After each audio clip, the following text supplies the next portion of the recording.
Shalom, selamat siang. Perkenalkan, nama saya John Pakpahan. Hari ini hari Senin, tanggal 27 Mei 2019. Pada siang ini saya akan bicara dengan tema cara membantah Aulo SWT. Saya ulangi.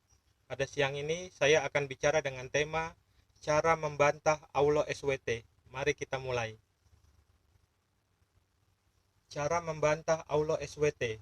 Surat Al-Hajj ayat 8.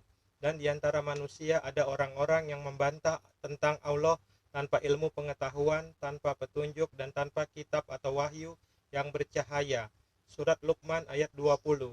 Tidakkah kamu perhatikan sesungguhnya Allah telah menundukkan untuk kepentinganmu apa yang di langit dan apa yang di bumi, dan menyempurnakan untukmu nikmatnya lahir dan batin. Dan di antara manusia ada yang membantah tentang keesaan Allah tanpa ilmu pengetahuan atau petunjuk dan tanpa kitab yang memberi penerangan. Ini penjelasan saya terhadap surat tadi. Berdasarkan surat Al-Hajj ayat 8 dan surat Luqman ayat 20 ini, berarti Allah SWT bisa dibantah dengan ilmu pengetahuan dan kitab yang memberi penerangan. Kalau perkataan Allah SWT dalam Al-Quran bertentangan dengan ilmu pengetahuan dan kitab yang memberi penerangan, maka Allah SWT terbukti salah, dan Allah SWT terbukti bukan Tuhan yang sejati. Coba kita lihat surat Al-Baqarah ayat 61. Dan ingatlah ketika kamu berkata, hai Musa, kami tidak bisa dan surat Al-Baqarah ayat 61. Dan ingatlah ketika kamu berkata, hai Musa, kami tidak bisa sabar tahan dengan satu macam makanan saja.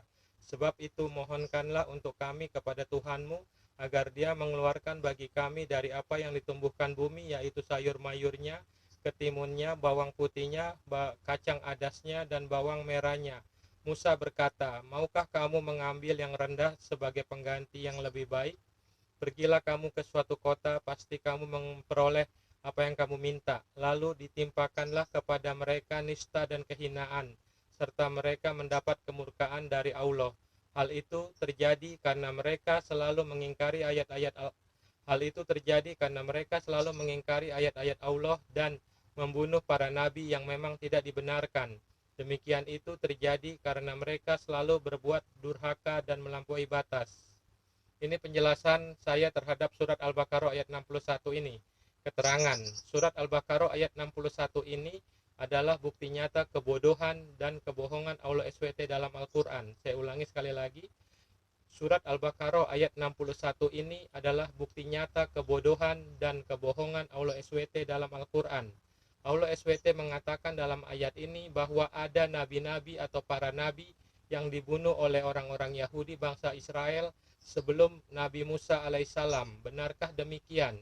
Siapakah para nabi sebelum Nabi Musa alaihissalam di kalangan orang-orang Israel? Nabi Musa, Nabi Yusuf, Nabi Yakub, Nabi Ishak, Nabi Ibrahim. Siapakah nama nabi yang dibunuh bangsa Israel sebelum Nabi Musa alaihissalam? Jawabannya tidak ada. Jadi terbukti dengan nyata kebodohan dan kebohongan Allah SWT